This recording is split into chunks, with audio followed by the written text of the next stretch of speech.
আমাদের লাইফে এরকম একটা মানুষ হয়তো আমরা সবাই চাই। সেই দিন মনটা একটুখানি অফ ছিল, মানে কিচ্ছু ইচ্ছে করছিল না, কিছুই ভালো লাগছিল না, খুব একটা আমার এরম হয় না। তো সেসব বুঝেই বললো যে তাহলে চল কোথাও থেকে একটা ঘুরে আসি, মানে খেয়ে আসি, আমাদের এখানে সেভাবে ঘোরার জায়গা তো নেই।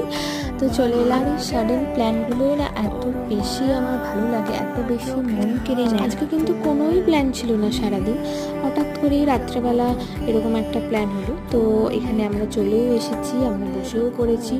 আর আমি বললাম তাহলে আমার একটু ভিডিও বানিয়ে দে। তো এটাই আমি জাস্ট নর্মালভাবেই গেছি। তারপর আমাদের খাবারও চলে এসেছে, আর এটা না বরাবর হয়ে এসেছে, মানে যতদিনের রিলেশন ততদিন থেকে মোটামুটি যখনই আমরা যাই তখনই এটা হয়ে থাকে। সেটা হচ্ছে এই জিনিসটা, আর আমি সত্যি বলতে বেশ এনজয় করি, আমার খুব ভালো লাগে। তো তাই জন্য আমিও এটা বহাল রেখে দিয়েছি আর কি।